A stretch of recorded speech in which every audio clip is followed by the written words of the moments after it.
Mummy, मुझे बहुत ठंड लग रही है। हाँ मम्मी, मुझे भी।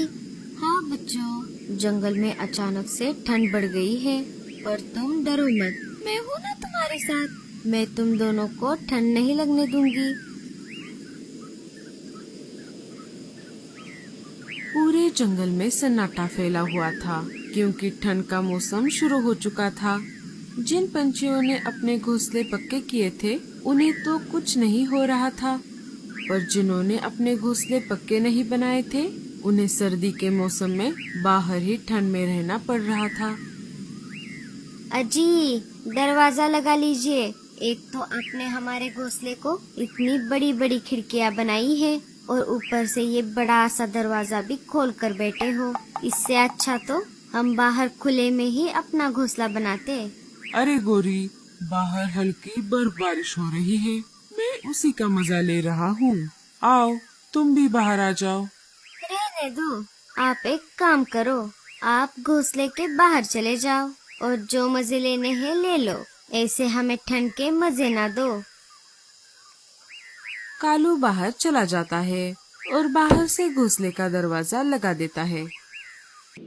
इधर रानो चिड़िया लाडो चिड़िया के पास आ जाती है। रानो, क्या हुआ? क्या बात है? लाडो, मैं मेरे माँ और पिताजी के पास कुछ दिन रहने के लिए जा रही हूँ।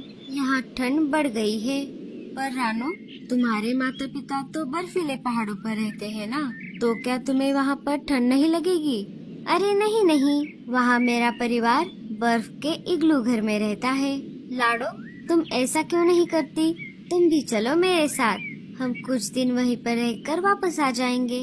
मम्मी, चलो ना, हमें भी देखना है इग्लू का घर। चलो ना मम्मी, चलो ना। ठीक है बच्चों, चलो हम भी चलते हैं।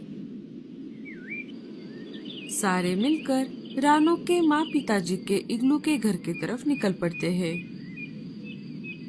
अरे, ये जंगल में अचानक इतनी सर्दी कैसे बढ़ गई? अगर जल्द से घोंसले का इंतजाम नहीं हुआ तो लगता है यहीं पर ठंड से जान निकल जाएगी। कुछ समय उड़ने के बाद लाडो और रानो बर्फीले पहाड़ों की तरफ आ जाते हैं। रानो, यहाँ पर तो हमारे जंगल से भी ज्यादा ठंड है। अरे नहीं नहीं लाडो, तुम घबराओ मत, बस थोड़ी देर और हम घर के पास पहुँचने ही वाले हैं। तुम देखना, वहाँ पर तुम्हें बहुत अच्छा लगेगा। वो सब जा ही रहे थे कि तभी एक शिकारी पंछी ने उनका रास्ता रोक लिया। अरे वाह वाह वाह, क्या बात है! इतनी कड़कड़ाती ठंड में मस्त गर्मा गर्म मांस खाने को मिलेगा। शिकारी को देखकर सारे डर जाते हैं। शिकारी पंछी उन पर हमला करने ही वाला था कि तभी एक पंछी बीच में आ जाता है। रुक जा, वरना इसका अंजाम बहुत बुरा होगा। तू मेरा कुछ नहीं बिगाड़ पाएगा। हट जा मेरे रास्ते से, नहीं तो मैं तुझे भी नहीं छोड़ूंगा। शिकारी पंछी उस पर हमला करने ही वाला था कि तभी ऊपर से किसी ने एक बड़ा सा नारियल शिकारी पंछी के सिर पर गिरा दिया। अरे, ये किसने किया? ये मैंने किया है। अब चल यहाँ से 9-2-11 हो जा, मैं तुम दोनों को देख लूंगा। हाँ हाँ, चल अब निकल। शिकारी चिल वहाँ से भाग जाता है। दोनों रानो और लाडो के पास आ जाते हैं। पिताजी, भैया, आप यहाँ? अच्छा हुआ आप यहाँ पर आ गए, वरना वो शिकारी चिल हम सबको मार ही देता।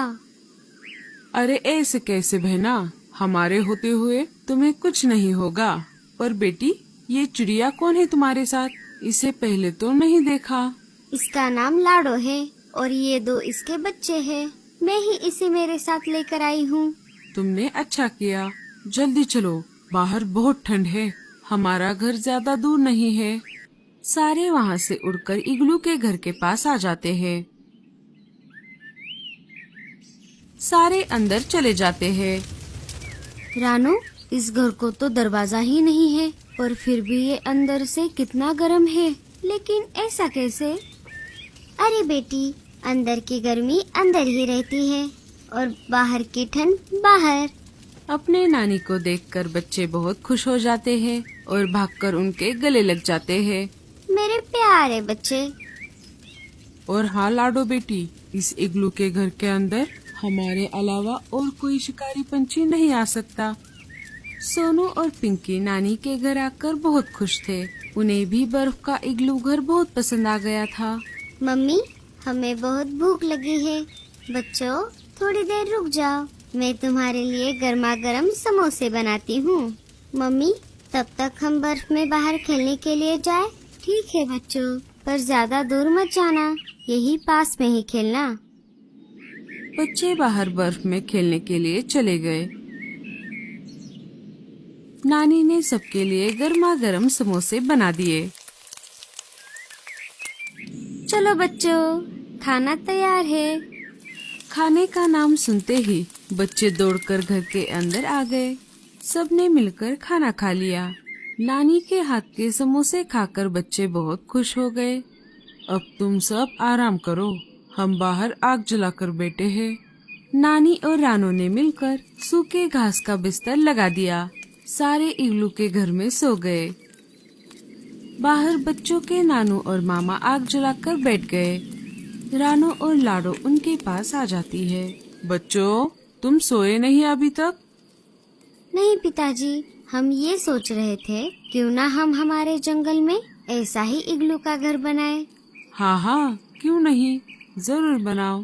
पर बच्चों, इसे बनाने में तो बहुत मेहनत लगती है और बहुत परेशानियाँ भी उठानी पड़ती है।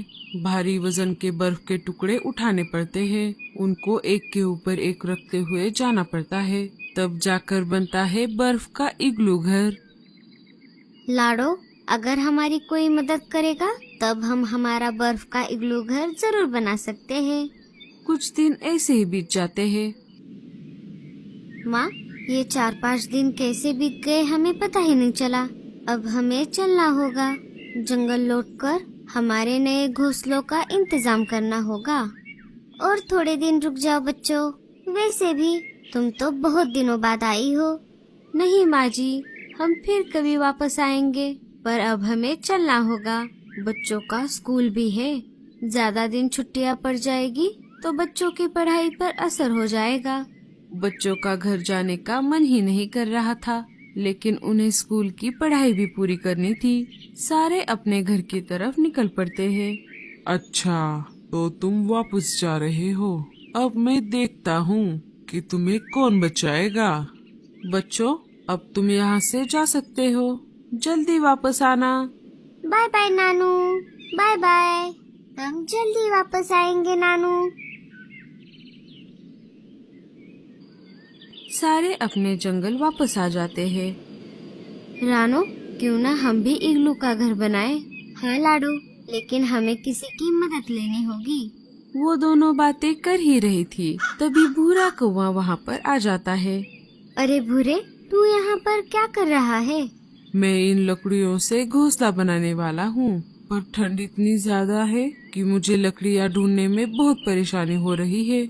मुझे और लकड़ियों की जरूरत है। भूरे, तुम ऐसा क्यों नहीं करते? घोंसला बनाने में हमारी मदद करो, और तुम्हें लकड़ियाँ ढूंढने की भी जरूरत नहीं है। क्या? पर हम घोंसला किस चीज का बनाएंगे? हम बर्फ का इग्लू घर बनाएंगे। बर्फ का इग्लू घर? मैं समझा नहीं। भूरे, तुम बस हमें बर्फ उठाने में मदद करो, बाकी का काम हम देख लेंगे। जैसा रानो और लाडो ने बताया, वैसे भूरा बर्फ को लाता और जैसे जैसे वो बताती वहाँ पर बर्फ को रख देता। शिकारी चील उनका पीछा करते करते जंगल में आ गया। अच्छा, तो तुम दोनों यहाँ पर हो। इधर तीनों ने मिलकर बर्फ का इग्लू घर तैयार कर दिया। कुछ ही देर में भूरे का भी इग्लू घर बनकर तैयार हो गया। तभी वहाँ पर गोरी और कालू कौवा आ जाता है। अरे वाह, क्या घर बनाए हैं! क्या हम भी ऐसे घर बना सकते हैं? हाँ हाँ, क्यों नहीं। अगर कालू मदद करेगा तो हम आपकी इग्लू घर बनाने में जरूर मदद करेंगे। हाँ हाँ, तुम तो बना लोगे, पर मेरे जैसे बूढ़ी चिड़िया का क्या? मैं तो सिर्फ 2-3 महीनों की मेहमान हूँ। ऐसी बात नहीं है मीनू मौसी, अगर भूरा और कालू कौवा आपकी मदद करेंगे तो हम भी आपके लिए इग्लू घर बना देंगे। एक एक करके सारे पंछियों ने इग्लू के घर बना दिए। इधर शिकारी चिल जंगल में आ जाता